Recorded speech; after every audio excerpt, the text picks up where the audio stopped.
अथ चतुर्थोऽध्यायः। श्रीभगवानुवाच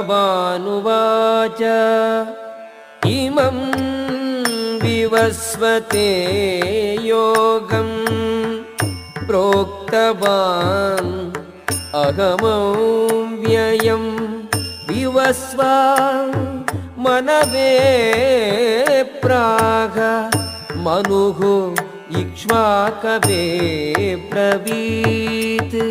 ದೇವೋತ್ತಮ ಪರಮಪುರುಷನಾದ ಶ್ರೀಕೃಷ್ಣನು ಹೇಳಿದನು, ನಾಶವಿಲ್ಲದ ಈ ಯೋಗ ವಿಜ್ಞಾನವನ್ನು ನಾನು ವಿವಸ್ವಾನ್ ಎಂದರೆ ಸೂರ್ಯನಿಗೆ ಹೇಳಿದನು.